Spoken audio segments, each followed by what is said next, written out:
They see my disability, I see my ability. They call me disabled, I call myself differently abled. There are some incidents that happen in your life. Those incidents break you, deform you, but they mold you into the best version of you. And the same thing happened to me. I was 18 years old when I got married. My father wanted me to get married. And all I said was, if that makes you happy, I'll say yes. And of course, it was never a happy marriage. Just about after 2 years of getting married, I met a car accident. Somehow my husband fell asleep and the car fell in the ditch. He managed to jump out, saved himself. I'm happy for him. But I stayed inside the car and I sustained a lot of injuries. The list is a bit long, don't get scared. The wrist was fractured. Shoulder bone and collarbone were fractured. My whole rib cage got fractured. And because of the rib cage injury, lungs and liver were badly injured. I couldn't breathe. I lost urinary bowel control. That's why I have to wear the bag wherever I go. 3 vertebrae of my backbone were completely crushed. And I got paralyzed for the rest of my life. I finally ended up in a hospital where I stayed for 2.5 months. I underwent multiple surgeries. One day, doctor came to me and he said, well, I heard that you wanted to be an artist, but you ended up being a housewife. I have a bad news for you.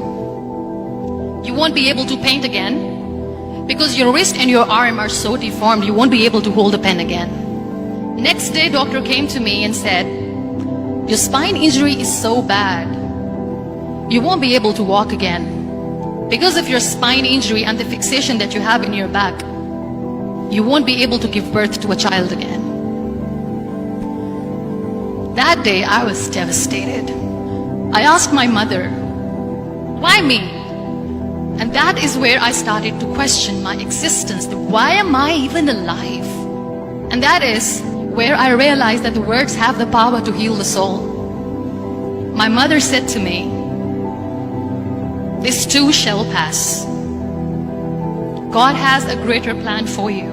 I don't know what it is, but He surely has. And in all that distress and grief, somehow or the other, those words were so magical that they kept me going.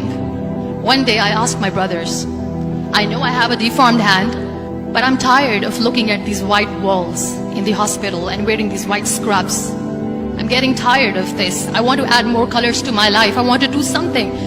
Bring me some colors, bring me some small canvas. I want to paint. So the very first painting I made was on my deathbed, where I painted for the very first time. It was not just an art piece or just my passion. It was my therapy. And then I was discharged and I went back home. And I went back home and I realized that I have developed a lot of pressure ulcers on my back and on my hip bone. I was unable to sit.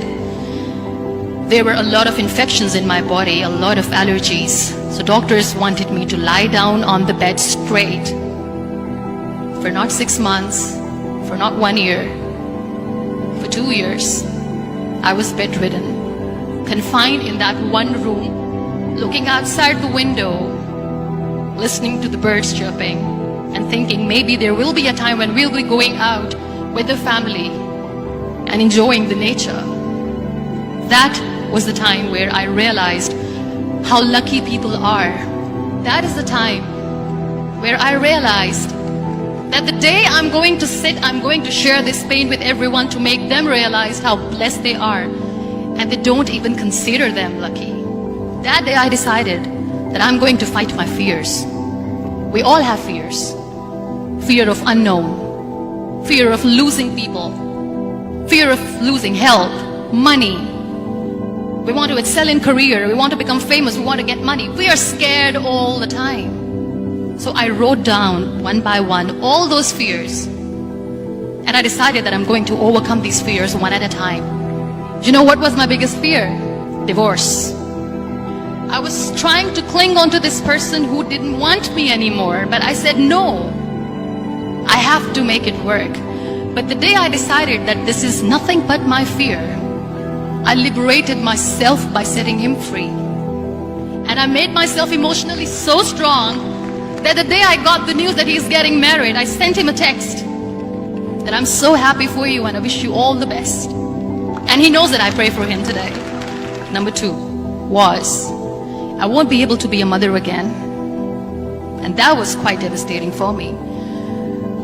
But then I realized there are so many children in the world, all they want is acceptance. So there is no point of crying, just go and adopt one. And that's what I did.